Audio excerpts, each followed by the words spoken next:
प्यारे बच्चों, motion education में आपका स्वागत है।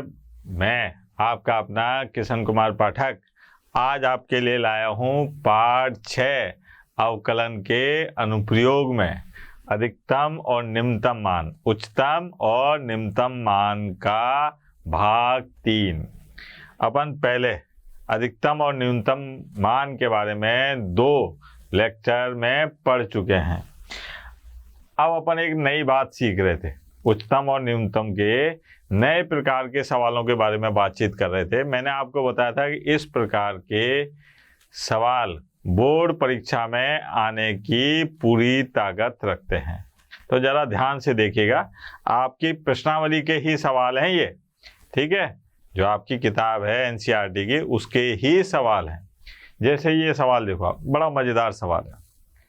18 सेंटीमीटर भुजा वाले भुजा के टीन के किसी वर्गाकार टुकड़े से प्रत्येक कोने पर एक वर्ग काटकर तथा इस प्रकार बने टीन के फलकों को मोड़कर ढक्कन रहित का मतलब बिना ढक्कन रहित एक संदूक बनाना है, ठीक है। अब अपने को ये बताना है कि काटे जाने वाले वर्ग की भुजा कितनी होगी जिससे संदूक का आयतन अधिकतम हो। मतलब ये अपने को संदूक बनाना सिखा रहा है कि भैया अवकलन आपको संदूक बनाना सिखा रहा है। अवकलन का उपयोग संदूक बनाने में कैसे होगा, ठीक है। सूटकेस नहीं भैया, संदूक, ठीक है। संदूक बनाने में अवकलन का उपयोग कैसे करेंगे कि भाई ऐसा कैसे काटे। अब बालक कहे कि साहब ये क्या है, तो देखो आप तरकीब नंबर 13 आइटम नंबर 14 लगाते हैं। अपने पास में ये कह रहा है कि 18 सेंटीमीटर भुजा वाले वर्गाकार टीन के बारे में बातचीत करते हैं। तो बेटा ये रहा वर्गाकार टीन, ठीक है। ये जो लंबाई है ये कितनी है, 18 सेंटीमीटर। कितनी है, 18 सेंटीमीटर। अब ये कह रहा है कि इसके कोने से एक वर्ग काटो। तो भैया ये रहा अपने पास में, देखो आप कोने बनाए ना मैंने, कोने दिख रहे हैं, ये कोने। अब इससे अपने को ये वर्ग काटना है और काट के इसके फलकों से संदूक बनाना है, वो भी ढक्कन रहित। कैसा, ढक्कन रहित। तो देखो आप ये कोने काट दो, ये वर्ग बन रहे ना, ये लाइन दिख रही होगी आपको, ये मैंने वर्ग काट दिए। ये देखो आप डन टन टन, एक काटा, ये फिर ये देखो आप ये भी काटा, फिर यहाँ पर देखो आप ये भी काट दिया, और ये देखो आप चारों कोने से मैंने वर्ग काट दिया। अब मेरे को इसको संदूक बनाना है, तो मैंने ये फलकों को मोड़ा और ये देखो आप ये बन गया संदूक और इसका ढक्कन नहीं है। अब अपने को ये बताना है कि साहब ये जो कोने काटे थे ना, इसकी भुजा क्या रखनी चाहिए जिससे इस संदूक का आयतन अधिकतम आ जाए। क्या आ जाए, संदूक का आयतन अधिकतम आ जाए। इसके बारे में बातचीत करते हैं, ठीक है बेटा। अब देखो आप, कहाँ चला गया भैया, हाँ ये है। अब देखिए आप कि यहाँ पर अपने को पहले मैं बता देता हूँ, जो आपको मैंने टीन के डब्बे से समझाया कि भाई मैंने क्या काम करा कि यहाँ पर ये है साहब, फोटो बना ली साहब, है ना। ये है अपने पास में 18 सेंटीमीटर। वर्गाकार है तो ये भी 18 सेंटीमीटर, दोनों 18 सेंटीमीटर होंगे लंबाई और चौड़ाई। अब बात कर रहे हैं अपन कि साहब इसके कोने से अपने को वर्ग काटना है। तो ये कोने से अपन ने ऐसे करके वर्ग काट दिया, ये देखो आप, ठीक है। ये वर्ग काट दिया, ये वर्ग, और इस वर्ग की जो लंबाई और चौड़ाई मान ली अपन ने x, ठीक है बेटा, ये x मान ली। अब आते हैं अपन प्रश्न के हल पर। यहाँ पर हल ज्ञात करना है साहब। माना वर्ग की कोने से काटे गए कोने से काटे गए वर्ग की लंबाई, वर्ग की भुजा की लंबाई क्या है बेटा? x, लंबाई x, ये मान लीजिए, ये अपने क्या बताई? x। अब जो अपने पास में संदूक बना, ये जो संदूक था, ठीक है, इस संदूक में क्या क्या था बेटा? एक थी लंबाई, एक थी चौड़ाई, एक थी ऊंचाई। अब यहाँ पर लंबाई चौड़ाई ऊंचाई की बात करें कि साहब लंबाई क्या होगी, चौड़ाई क्या होगी और ऊंचाई क्या होगी, तो यहाँ आते हैं साहब, क्योंकि ये भी वर्गाकार है, दोनों तरफ से x काटा है तो कोई दिक्कत नहीं है। यहाँ पर आए साहब संदूक की लंबाई की बात करें, संदूक की लंबाई क्या होगी मेरे लाल? संदूक की लंबाई, ये है लंबाई, ठीक है, ये काटा x और ये काटा x, तो ये कितना हो गया बेटा? 18 माइनस 2x, 18 माइनस और 2x, ये आ गया भाई। x इधर से कटा, x इधर से कटा, ये पूरी थी 18, 18 में से 2x घटा दिए, ये आ गई 18 माइनस 2x सेंटीमीटर। क्या है बेटा? सेंटीमीटर। फिर आए साहब संदूक की चौड़ाई। अब संदूक की चौड़ाई क्या होगी बेटा?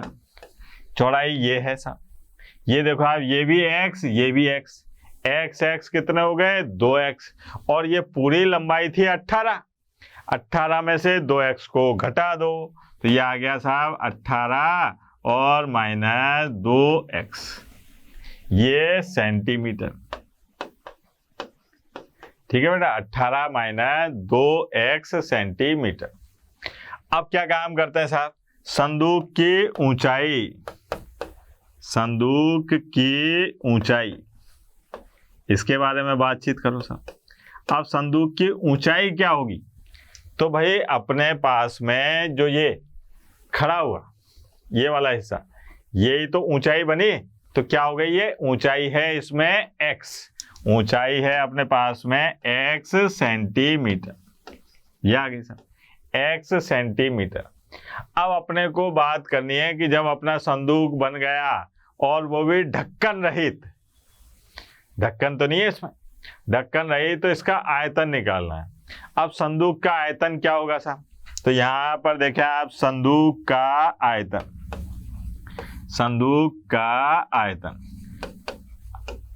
ये रख दिया b बराबर क्या होगा? लंबाई गुणा चौड़ाई और साहब गुणा ऊंचाई, लंबाई गुणा चौड़ाई गुणा ऊंचाई। अब आते हैं अपन आयतन v पर। v बराबर क्या है साहब? लंबाई कितनी थी बेटा? 18 माइनस 2x, चौड़ाई 18 माइनस 2x और ऊंचाई x। अगर इसका गुणा करें तो अपने को इन दोनों का गुणा करने पर प्राप्त होगा 324 और माइनस 72x और प्लस 4x की घात 2। पहले तो इसका होल स्क्वायर कर लिया, फिर साहब v बराबर यह आ गया 4x की घात 3, 72x की घात 2 और 324x, ठीक है, इसको कह दिया मैंने समीकरण नंबर 1। अब x के सापेक्ष अवकलन करने पर x के सापेक्ष अवकलन करने पर क्या आ जाएगा बेटा? dv बटे dx बराबर, यहाँ आएगा अपने पास में 12x की घात 2 माइनस 72 का दुगना, यह आ गया 144x, ठीक है, और साहब प्लस 324, ये हो गया। इसको कह दिया अपन ने समीकरण नंबर 2। अब क्या काम करते हैं अपन? अधिकतम व न्यूनतम के लिए, क्योंकि मुझे वो बिंदु ज्ञात करने जहाँ पर मान यानी कि आयतन अधिकतम और न्यूनतम हो। तो यहाँ पर अधिकतम व न्यूनतम के लिए क्या हो जाएगा बेटा अधिकतम व न्यूनतम के लिए? dv/dx बराबर 0, यानी कि यहाँ पर 12x⁻² माइनस 144x और 324 बराबर 0। अब यहाँ से आप काटो, इसमें क्या क्या कॉमन आ रहा है वो देखें अपन। ठीक है, तो देखते हैं। 12 कॉमन आ रहा है, देखो आप, तो ये आया x⁻² माइनस 12x और प्लस यहाँ आ गया अपने पास में 27 बराबर 0। अब क्या काम करना है अपने को? इसके गुणनखंड करने हैं। टुकड़े ऐसे करने हैं कि गुणा करने पर 27 आए, जोड़ने घटाने पर 12 आ जाए, पहले पढ़ा था आपने। तो यहाँ पर क्या होगा साहब? x⁻² minus 9x minus 3x plus 27 बराबर 0। तो ये आ गया अपने पास में x माइनस 9 और साहब x माइनस 3 बराबर 0। ये हो गया। अब क्या हुआ अपने पास में? वो बिंदु आ गए, कौन कौन से? x बराबर 3 और साहब x बराबर 9। ये दो बिंदु आए साहब, जहां पर अपने को अधिकतम और न्यूनतम के बारे में बातचीत करनी है। ठीक है, अब आप ये देखो कि x बराबर 3 पर तो ठीक है, आपको याद है कि अपनी जो ये 3 थी, ठीक है, अगर ये पूरी थी 18, कितनी थी? 18 सेंटीमीटर। अगर मैं 9 इधर से काट दूं और 9 इधर से काट दूं, मतलब मैंने 9 इधर से काट दिया और साहब 9 इधर से काट दिया, ठीक है, तो ये तो पूरा ही कट जाएगा, फिर खड़ा करने के लिए तो कुछ बचेगा ही नहीं। तो इसका मतलब ये 9 से अगर x का मान 9 होता है तो संदूक में ऊंचाई नाम की चीज तो हटी जाएगी। तो अपने को जांच करनी है x बराबर 3 पर। ठीक है, किस पर? x बराबर 3 पर। तो अपन क्या काम करते हैं कि समीकरण कौन सी वाली? d2/dx² निकालना है, तो dy/dx निकालते हैं भैया। क्या है dy/dx? देखो आप, समीकरण 2 ये वाली देखो आप, इसका एक बार और अवकलन करते हैं। समीकरण 2 dv/dx 12x⁻² माइनस 144x और 324 का x के सापेक्ष अवकलन करने पर क्या होगा बेटा? x के सापेक्ष अवकलन करने पर यह आएगा d2v और dx² बराबर, यह आ गया 24x और माइनस 144। x बराबर 3 पर d2v और dx²। हाँ भैया, x की जगह अपन ने मान रखा 3, तो यह आ गया 24 गुणा 3 माइनस 144। ठीक है, अब 24 गुणा 3 कितना आएगा बेटा? देखो आप, ये हो गया अपने पास में 72 और माइनस 144। भैया 0 से छोटा आ रहा है, ऋणात्मक। इसका मतलब x बराबर 3 पर आयतन कैसा होगा?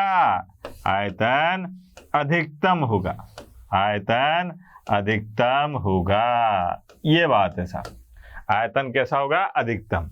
किस पर? x बराबर 3 पर। ये x क्या है? x है जो कोने से अपन ने वर्ग काटे हैं उनकी भुजा। अतः अपन यहां लिख देंगे आंसर में, अतः कोने से काटे गए वर्गों की भुजा x बराबर 3 सेंटीमीटर। ये आ गया। ये 9 के बारे में आपको मैं बता चुका हूं कि अगर 9 है तो आधा इधर से काट दिया, आधा इधर से काट दिया, तो खड़ा करने के लिए तो कुछ बचा ही नहीं, तो 9 को अपन शामिल नहीं करेंगे। ठीक है बेटा, आई बात समझ में? अब इस प्रश्न को देखिए आप, बड़ा ही मजेदार प्रश्न है। ये कह रहा है कि सिद्ध कीजिए एक वृत्त के अंतर्गत सभी आयतों में वर्ग का क्षेत्रफल उच्चतम होता है। मतलब यह है कि एक वृत्त है, उसके अंदर आप जितने चाहे उतने आयत बनाओ और उनका क्षेत्रफल निकालो। तो जो क्षेत्रफल अधिकतम आएगा जिस आयत का, वो वास्तव में आयत नहीं होगा, वो क्या होगा, वर्ग होगा। इस बात की जानकारी अपन इससे लेते हैं। देखिए आप कैसे, हल, यहां पर हल में क्या है, अपने को ये कह रहा है कि साहब एक वृत्त है, ये अपने पास में एक वृत्त है, ठीक है। इस वृत्त के अंदर आयत दे रखा है, ये देखो आप, चित्र पे मत जाना, आप भावनाओं को समझना। ये है, आयत का नाम भी रख दो ए, बी, सी और डी, ठीक है। अब साहब आयत की लंबाई रख दी अपन ने x और चौड़ाई रख दी अपन ने y। ये है।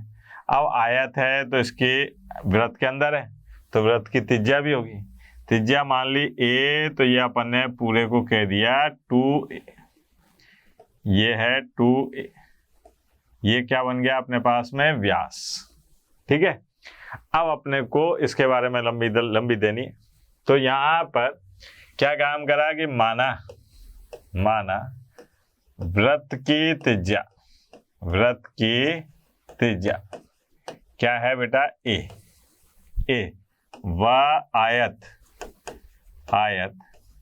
की लंबाई, आयत की लंबाई क्या है, x, लंबाई x, व चौड़ाई क्या है बेटा, चौड़ाई y है।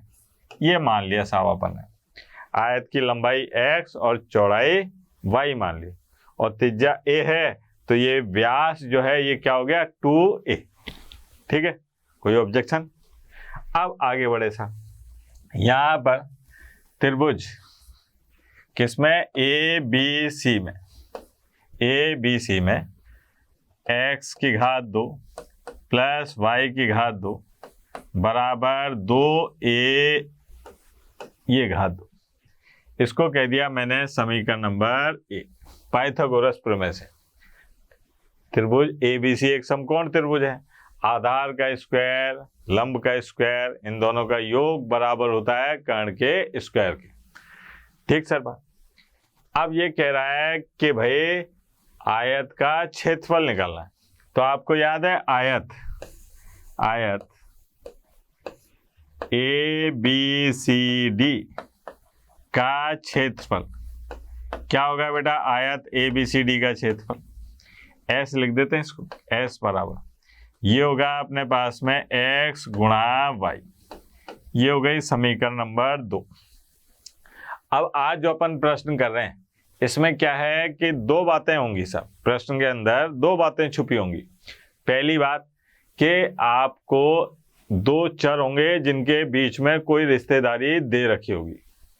दूसरी बात, जिसका अपने को उच्चतम या निम्नतम मान निकालना है उसमें से एक चर को विलोपन करना पड़ेगा, और वो विलोपन कहाँ से करना पड़ेगा, समीकरण 1 की मदद से।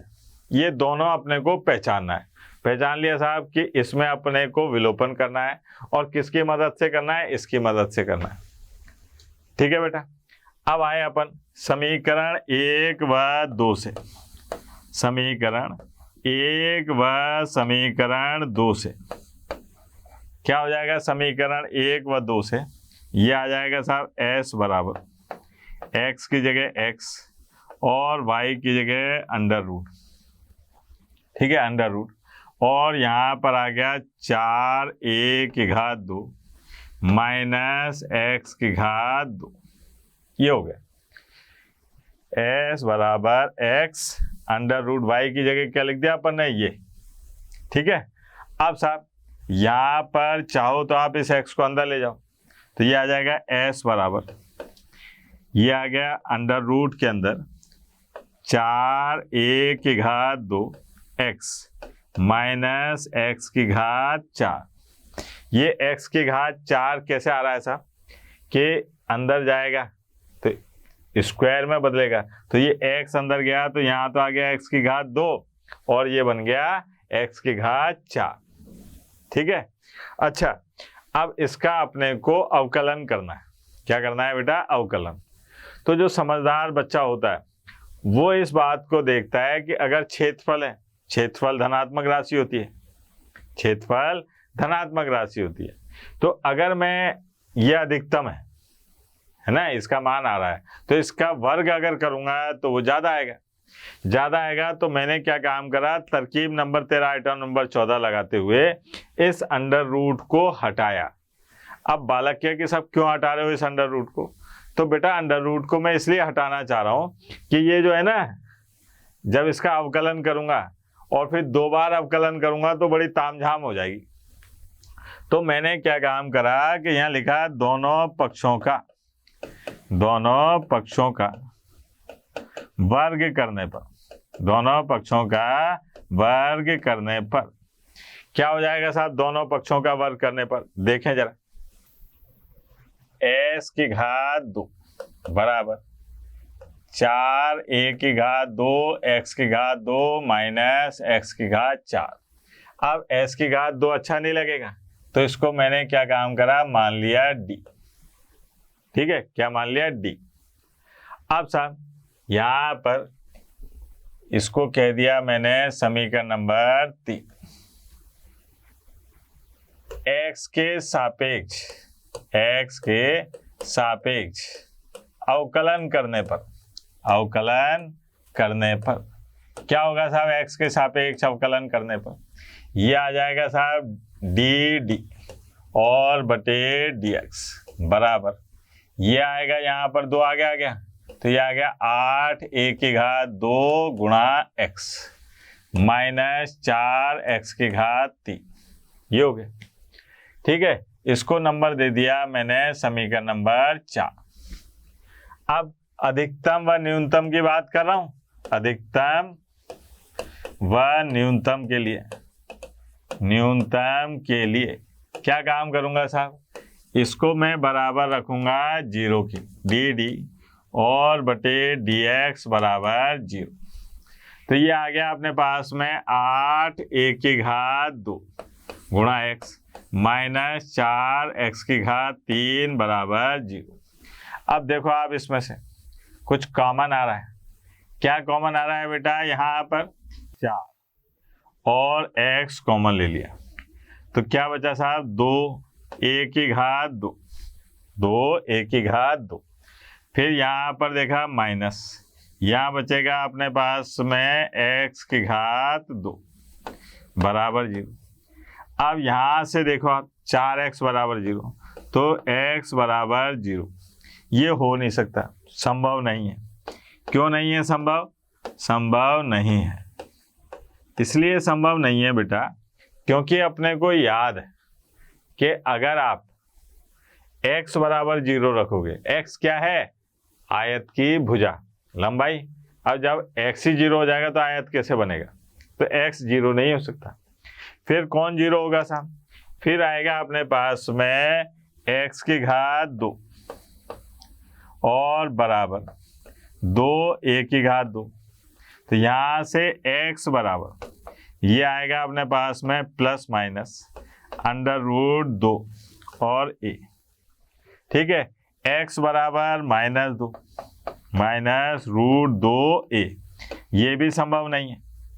क्यों नहीं है भाई संभव, क्योंकि यहाँ पर अंडर रूट 2a माइनस का आ जाए तो आयत की भुजा ऋणात्मक थोड़ी ना हो सकती है, तो इसका मतलब ये भी संभव नहीं है। तो अब चर्चा करेंगे अपन किसके ऊपर, अपन चर्चा करेंगे x बराबर अंडर रूट 2a पर। अतः x बराबर अंडर रूट 2a, इस पर गणना करेंगे अपन। ठीक है, कि मान अधिकतम होगा कि न्यूनतम होगा, अर्थात क्षेत्रफल अधिकतम होगा कि न्यूनतम होगा। तो समीकरण 4 का पुनः अवकलन करने पर क्या हो जाएगा बेटा, पुनः अवकलन करने पर d2d बटे dx की घात 2 बराबर ये आ जाएगा अपने पास में 8 a की घात 2 और माइनस यहाँ आ जाएगा 12x की घात 2, ये आ गया। अब अपने को ये मान निकालना है d2a, डी x की घात 2, और कहाँ पर x बराबर √2a, तो ये आ गया 8, a की घात 2 और -12। अब x का अगर मैं x की जगह ये मान रखूं तो यहाँ क्या आ जाएगा, गुणा 2 a की घात 2 बराबर क्या आ रहा है बेटा, देखें जरा, 8 a की घात 2 -24 a की घात 2, ये आ गया अपने पास में कितना, -16 a की घात 2, जो 0 से छोटा है, जो 0 से क्या है, छोटा। तो यहाँ पर x बराबर √2a पर क्षेत्रफल क्या होगा बेटा, क्षेत्रफल अधिकतम है, क्षेत्रफल क्या है, अधिकतम है, यह आ गया सब। अब x बराबर √2a पर क्षेत्रफल कैसा रहा, अधिकतम। लेकिन अपने को यहाँ पर ये नहीं बताना कि किस बिंदु पर क्षेत्रफल अधिकतम आ रहा है, अपने को क्या बताना है कि साहब जो आयत बनाया था ना अपन ने, वो वास्तव में आयत नहीं था, वो क्या था, वर्ग था। तो जब x का मान अपने पास में, चूंकि x बराबर जो मान आ रहा है वो आ रहा है √2a, ठीक है, इसलिए समीकरण 1 से बात करें अपन, समीकरण 1 से। अब समीकरण 1 क्या थी साहब, x की घात 2 प्लस y की घात 2 और 2a इसका ये, ठीक है। अब मैंने क्या काम करा, यहाँ पर x की जगह मान रखा, तो ये आ गया √2a और इसकी घात 2 प्लस y की घात 2, ये आ गया अपने पास में 4a की घात 2, ये आया y की घात 2 बराबर 2a की घात 2, तो y बराबर आ गया √2a। अब यहाँ पर पता चला कि साहब x बराबर है y के और दोनों बराबर है √2a के, ये है। इसका मतलब ये हुआ कि साहब आयत ABCD, आयत ABCD एक क्या है, वर्ग है, आयत ABCD क्या है, एक वर्ग है। देखो आप, कितना मजेदार प्रश्न था, ठीक है। ऐसे मजेदार प्रश्नों से अवकलन के अनुप्रयोग भरे पड़े हैं। और देखते हैं साहब, ये देखिए आप, ये कह रहा है कि सिद्ध कीजिए प्रदत्त पृष्ठ और महत्तम आयतन के बेलन की ऊंचाई आधार के व्यास के बराबर होती है। क्या क्या चीजें कह रहा है ये, कि प्रदत्त पृष्ठ यानी कि संपूर्ण पृष्ठ, ठीक है, तथा महत्तम आयतन के बेलन की ऊंचाई। अब साहब पहले तो बेलन के बारे में जानकारी करें। ये वो वाला बेलन नहीं है, ये बेलन है सिलेंडर, ठीक है। तो यहाँ फोटो बनाऊं मैं बेलन की, आप वो मत सोचना वो रसोई वाला बेलन। हाँ भैया, ये देखो आप, ये बना बेलन, ये देखो आप, ये है बेलन, ठीक है, ये बेलन। यहाँ पर ये जो है, अरे अरे राम राम राम राम, ये बेलन की ऊंचाई और ये बेलन की त्रिज्या, ठीक है। बेलन की ऊंचाई करी अपन ने h और त्रिज्या को क्या कर लें, त्रिज्या को मान लें r, ठीक है। ये बेलन है सब, बेलन की ऊंचाई है r और ये है h। अब क्या है, यहां पर आओ, प्रदत्त पृष्ठ, प्रदत्त पृष्ठ का मतलब संपूर्ण पृष्ठ, ठीक है। संपूर्ण पृष्ठ में क्या है, एक तो ये वक्र पृष्ठ, ठीक, एक तो क्या है, वक्र पृष्ठ, और ये दो वृत्त, एक तो वक्र पृष्ठ और एक दो वृत्तों का क्षेत्रफल। तो यहाँ पर क्षेत्रफल तो ये है, तो यहाँ पर दिया है, दिया है क्या मतलब, माना बेलन की त्रिज्या, बेलन की त्रिज्या आर व ऊंचाई क्या है h, ये मान ली साहब अपन ने। अब यहाँ पर क्षेत्रफल कह रहा है प्रदत्त पृष्ठ का मतलब होता है संपूर्ण पृष्ठ का क्षेत्रफल। वो क्या होगा साहब, उसके बारे में बातचीत करें। तो यहाँ पर क्या होगा बेटा, क्षेत्रफल संपूर्ण पृष्ठ का क्षेत्रफल। हाँ बेटा, ए लिख दूं एरिया से, तो यहाँ आ जाएगा अपने पास में 2πr² प्लस एक आ जाएगा 2πrh। ये समीकरण नंबर 1। ये है अपने पास में एक तो ये वृत्त और एक ये वृत्त, तो 2πr²। एक ये है, ठीक है, कौन सा, वक्र पृष्ठ। तो बेलन के वक्र पृष्ठ का क्षेत्रफल क्या होता है, 2πrh। यह आ गया सम। अब अपने को बात करनी है कि महत्तम आयतन का मान क्या होना चाहिए, अधिकतम होना चाहिए। तो यहां पर लिखा साहब बेलन का आयतन। अब बेलन का आयतन क्या होगा साहब, V बराबर ये होगा πr²h। ये आ गया अपने पास में πr²h, ठीक है। इसको कह दिया समीकरण नंबर 2। अब आप प्रश्न को समझो तथा उसकी भावनाओं को भी समझो कि हर प्रश्न में, इस प्रकार के हर प्रश्न में क्या होगा बेटा, हर प्रश्न में एक समीकरण दी होगी जिसमें 2 चर होंगे। इसमें है जैसे r और h, और एक गणना करनी पड़ेगी अपने को महत्तम या न्यूनतम के लिए, उसमें भी 2 चर होंगे। तो जो महत्तम और न्यूनतम के लिए गणना करनी है उसमें से एक चर का विलोपन करना है, ठीक है। एक चर का क्या करना है, विलोपन, और फिर लंबी लंबी देनी है सर। अब विलोपन किसकी मदद से करेंगे, समीकरण 1 की मदद से। तो यहां पर देखा अपन ने समीकरण 1 व समीकरण 2 से, समीकरण 1 व समीकरण 2 से क्या होगा सर, V बराबर यहाँ पर πr²। अब h की जगह मान रखना है मेरे को, ठीक है, क्योंकि यहाँ रखूंगा तो यहाँ घात 2 करूंगा, गड़बड़ हो जाएगी। तो h की जगह क्या मान आएगा, a, ठीक है। देखो आप a माइनस 2πr² और बटे में 2πr। क्या कोई दिक्कत, कितना सिंपल कार्य का।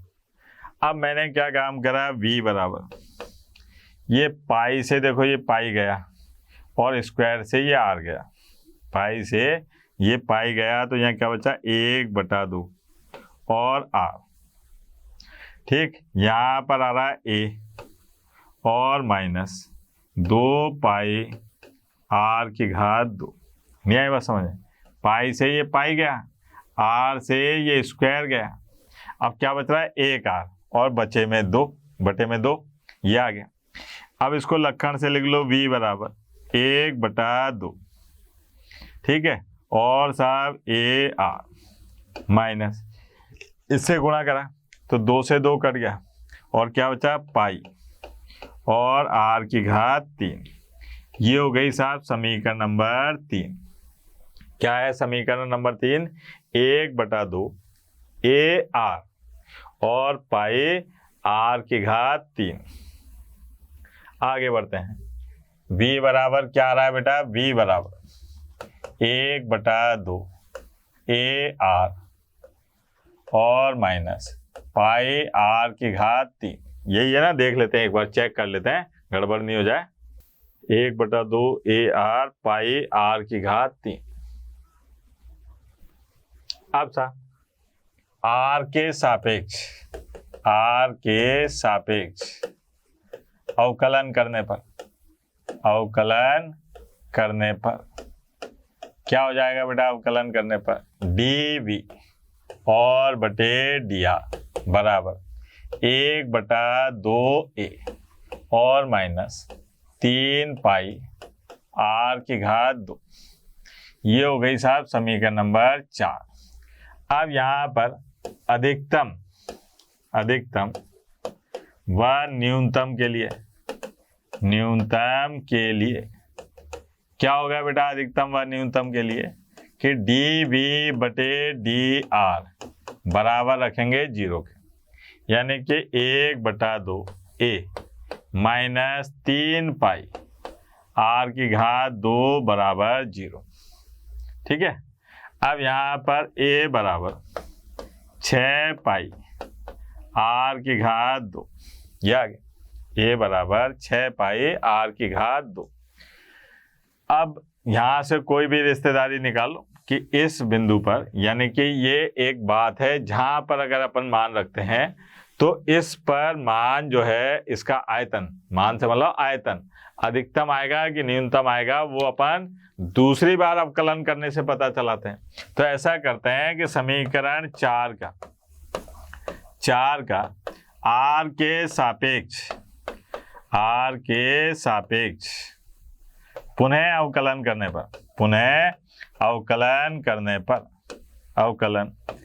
पर क्या होगा बेटा? पुनः अवकलन करने पर यह आ जाएगा d2v और dr² बराबर, ये तो गया 0, यहाँ आ गया माइनस 6 पाई r, क्या आ गया? 6 पाई r। अब r का मान यहाँ से रख दो आप। ठीक, तो क्या आएगा साहब r का मान? d2v और dr², यहाँ पर r बराबर क्या आ जाएगा? a और बटे में अंडर रूट पूरे पारा √6 पाई, ये हो गया। ये क्या रहा है अपने पास में? a और बटे में √6 पाई। ये अगर मैं मान यहाँ रख दूं तो क्या आ जाएगा बेटा? माइनस, कहाँ गया? -6 पाई, और साहब r की जगह पर ये मान रख दिया मैंने √a/6 पाई। तो ये क्या आ रहा है? 0 से छोटा। क्या आ रहा है मान? 0 से छोटा। अतः a बराबर 6 पाई r की घात 2 पर आयतन, किसका आयतन? बेलन का आयतन उच्चतम होगा। क्या होगा बेटा? उच्चतम होगा। आयतन क्या होगा? उच्चतम होगा या अधिकतम होगा, ऐसे करके लिख देते हैं। आयतन अधिकतम होगा।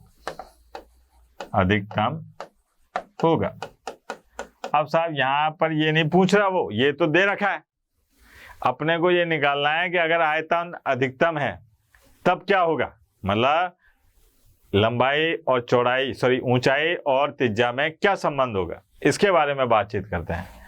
अतः a बराबर 6 पाई r की घात 2, यह a बराबर क्या आ रहा है अपने पास में?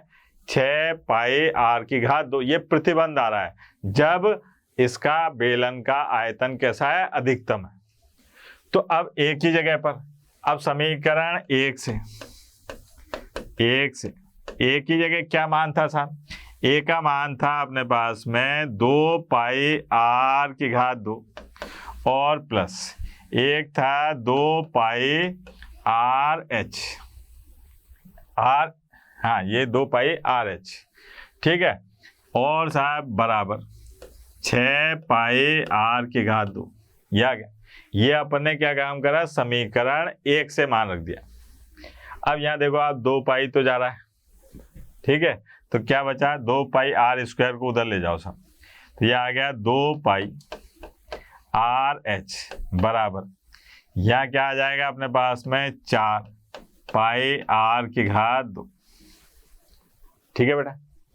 फिर आगे बात करी अपन ने, तो ये 2 पाई से ये भी गया, r से ये r भी गया, h बराबर 2 पाई 2r। अब ये h क्या है? h है बेटा बेलन की ऊंचाई, ठीक है। और ये 2r क्या है, ये है बेलन का व्यास। क्या है, बेलन का व्यास। तो यहां पर जो प्रश्न था वो ये था कि अगर महत्तम पृष्ठ अगर आपको बेलन का संपूर्ण पृष्ठ का क्षेत्रफल दे रखा है और महत्तम यानी कि अधिकतम आयतन तब होगा जब h यानी कि बेलन की ऊंचाई उस बेलन के व्यास के बराबर हो। ठीक है, देखो आप, इससे अपने को कितना फायदा होता है अवकलन के अनुप्रयोग से। और देखते हैं, बड़े मजेदार प्रश्न है इसमें। ये देखो आप, ये भी बड़ा मजेदार प्रश्न है, दिमाग के ढक्कन खोलेगा आपके।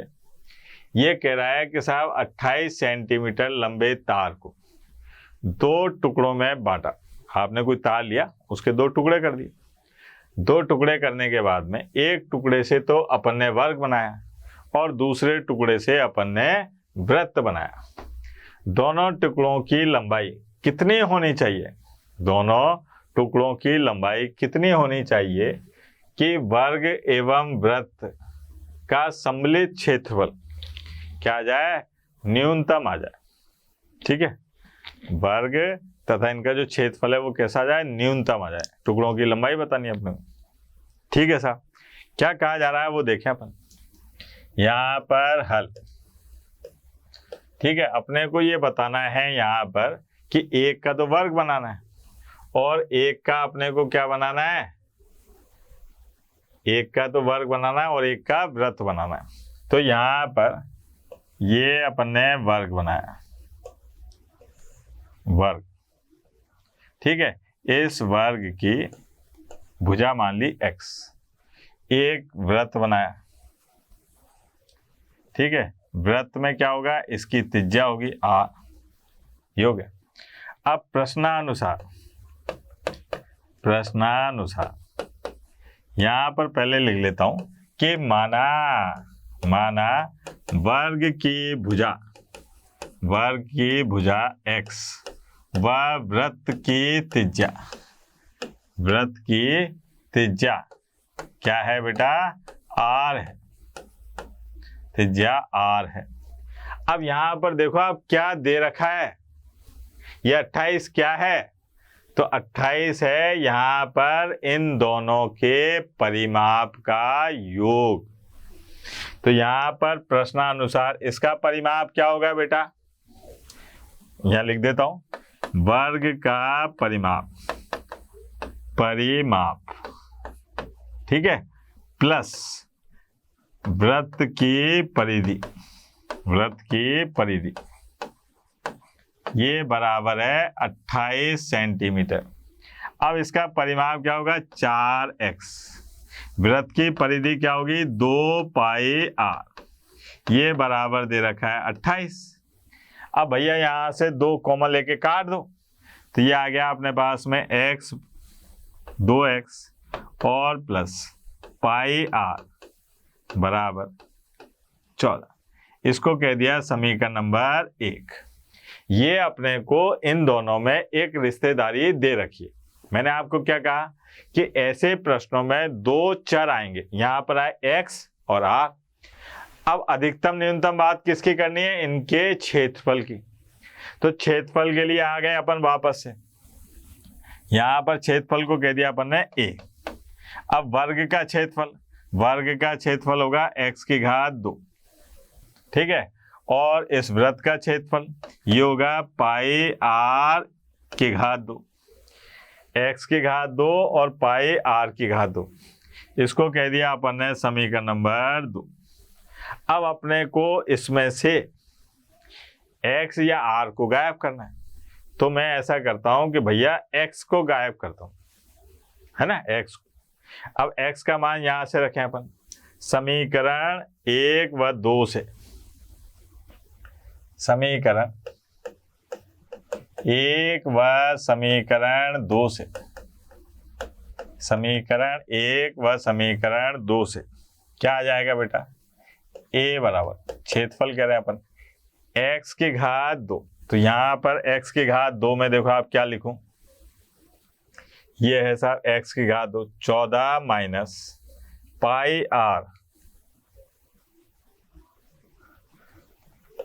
14 माइनस पाई r और बटे में क्या आ जाएगा, 14 माइनस पाई r बटे में 2, ये आ गया। और प्लस यहाँ पर क्या है, पाई r की घात 2, ये हो गया। ठीक है, और लक्षण से लिख लो तो ये आ गया अपने पास में a बराबर, ये आ गया 7 माइनस पाई r बटे 2 और इसकी घात 2 प्लस पाई r की घात 2, ये हो गई समीकरण नंबर 3। अब r के सापेक्ष अवकलन करने पर क्या हो जाएगा बेटा, r के सापेक्ष अवकलन करने पर dA बटे dr बराबर, ये आएगा 2 और 7 माइनस पाई r बटे 2। ठीक, पहले इसका अवकलन, फिर जो मानते हैं उसका अवकलन जलूल करते हैं, तो इसका अवकलन क्या हो जाएगा, 0 माइनस पाई बटा 2 और प्लस 2 पाई r, ये आ गया। और लक्षण से लिखा dA बटे dr, तो यहाँ आ जाएगा अपने पास में, देखना बेटा ये माइनस और ये दोनों गुणा हुए तो 2 से 2 कट गया, तो क्या बचा, माइनस के 7 पाई, क्या बचा, माइनस 7 पाई प्लस, ठीक है, ये 2 से 2 तो कट ही गया था, और प्लस पाई की घात 2 गुणा r प्लस 2 पाई r, ये आ गया। ठीक है, यहाँ पर देखो आप सही जा रहा हो ना बेटा। अब क्या काम करना है अपने को, के समीकरण इसको बराबर रखना है 0 के, इसके अधिकतम व न्यूनतम के लिए, अधिकतम व न्यूनतम के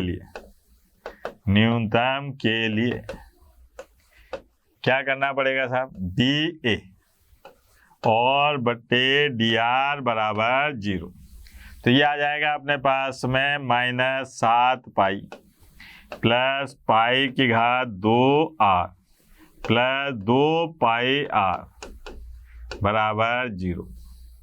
ठीक है, तो यहाँ पर 7 पाई और ये क्या आ रहा है भैया, पाई कॉमन आके गया, तो यहाँ पर बचा अपने पास में पाई r, ठीक है, और माइनस 7 और प्लस 2r बराबर 0।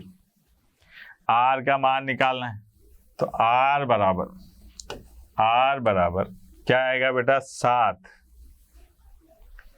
7 बटे r बराबर 7 बटे पाई प्लस 2, ये आ गया, r बराबर 7 बटे पाई प्लस 2। अब क्या काम करना है अपने को तो गणना करनी है किसकी, अधिकतम न्यूनतम के बाद में x और r में क्या संबंध है, तो पहले ये जांच कर लें कि यहाँ पर अधिकतम होगा कि न्यूनतम होगा, ये तो r का मान है। अब समीकरण कौन सी वाली भैया, समीकरण 4 का पुनः r के सापेक्ष अवकलन करने पर पुनः r के सापेक्ष अवकलन करने पर क्या आ जाएगा बेटा, देखें जरा, ये आएगा d2a और बटे dr की घात 2, 7 पाई का हो गया 0, यहाँ आ जाएगा प्लस और 7 पाई की घात 2 प्लस 2 पाई, ये मान आ रहा है अपने पास में 0 से बड़ा। अब ये मान अपन निकालें d2a और dr², इसका मान निकाल रहे हैं r बराबर 7 बटे पाई प्लस 2 पर, क्या आ रहा है साहब, पाई की घात 2 प्लस 2 पाई और 0 से बड़ा, इसका मतलब r बराबर 7 पाई प्लस 2 पर क्षेत्रफल कैसा होगा? क्षेत्रफल न्यूनतम होगा, न्यूनतम होगा। लेकिन अपने को यहाँ क्षेत्रफल को न्यूनतम नहीं बताना, यहाँ पर क्या करना है, आर और एक्स में रिश्तेदारी निकालनी है। अब आर और एक्स में रिश्तेदारी निकालनी है तो देखो आप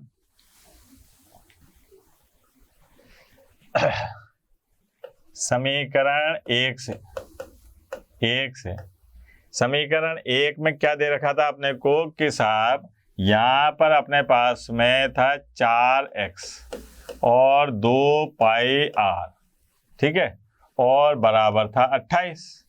अब r का मान कितना दे रखा है? 7/पाई प्लस 2, ये दे रखा है 7/पाई प्लस 2, तो यहां रखा अपन ने, तो ये आया अपने पास में 4x प्लस 2 पाई, और r की जगह कितना आ रहा है देखना जरा ध्यान से, 7/पाई 7/पाई प्लस 2 बराबर 28। अब 4x बराबर ये आ गया 28 माइनस 14 पाई, ठीक है, और बटे में पाई प्लस 2, ये आ गया। अब रिश्तेदारी निकाली, 4x ये आ गया 28 पाई, ठीक है, और साहब प्लस 28 का 2 गुना कितना हो जाएगा? 28 दुगुना है ना 56, और बटे में पाई प्लस 2 है ना, और माइनस के यहाँ पर आ ही रहा है अपने पास में 14 पाई, ये हो गया। अब इस 4 से उड़ाना है तो अभी रुक जाओ बेटा, 4x बराबर यहाँ पर देखें जरा 28 में से 14 गए तो कितना बचेंगे? 14, ये आ गया 56, और साहब प्लस 14 पाई और बटे में पाई प्लस 2, ये आ गया। x का मान निकालें तो भैया आप इसको घटाओ, कितना आएगा? 4 और ये 1, तो पाई प्लस 4 बटे में पाई प्लस 2, ये आ गया। x का मान ये आ रहा है, और r का मान कितना आ रहा है अपने पास में? 7 पाई प्लस 2। तो टुकड़ों की जो लंबाई है उसकी बात कर रहे हैं अपन, टुकड़ों की लंबाई। ये तो r और x के मान आए अपने पास में, अपने को टुकड़ों की लंबाई बतानी है। तो जो वर्ग था, वर्ग के तार की लंबाई कितनी थी बेटा? 4 गुणा x, यानी कि 4, और x का मान कितना है देखो आप, 4 पाई प्लस 4 बटे में पाई प्लस 2। ये तो क्या आया? जो अपने पास में मान दे रखा था किसका? तार की लंबाई का। फिर आए साहब अपने पास में वृत्त की लंबाई, वृत्त के तार की लंबाई वो क्या थी साहब? वो थी 2 पाई, और r की जगह पे क्या है? 7/पाई प्लस 2, तो ये आ गई अपने पास में 14 पाई और बटे में पाई प्लस 2, ये हो गया साहब, ठीक है। ये अपन ने प्रश्नावली के जो अच्छे महत्वपूर्ण प्रश्न थे वो कर लिया अपन ने, ठीक है। अब आपको प्रैक्टिस करनी है। यहाँ पर अवकलन के अनुप्रयोग का समापन हो गया। कल से अपन बहुत ही महत्वपूर्ण चैप्टर प्रारंभ करेंगे, समाकलन। ये याद रखना कि बोर्ड की परीक्षा में समाकलन का अंक भार सबसे अधिक होता है। आप जब पेपर देखेंगे तो आपको पेपर में समाकलन के प्रश्न ज्यादा दिखाई देंगे, इसलिए कल से नियम मान लें कि रोज आपको ये लेक्चर को देखना है, तथा मोशन लर्निंग ऐप में जो भी डीपीपी या प्रैक्टिस पेपर दे रखे हैं उनको हल करना है, अगर बोर्ड में अधिक नंबर लाने हैं। तो कल मिलेंगे समाकलन के साथ में, तब तक के लिए टाटा बाय बाय। आशा करता हूं हमारे टॉप एजुकेटर का यह लेक्चर आपको पसंद आया होगा। अगर पसंद आया है तो वीडियो को लाइक करिए, चैनल को सब्सक्राइब करिए और शेयर भी करिए, क्योंकि ज्ञान बांटने से बढ़ता है और सही बताऊं तो पुण्य भी मिलता है। मुझे सुनने के लिए बहुत बहुत धन्यवाद। Thank you.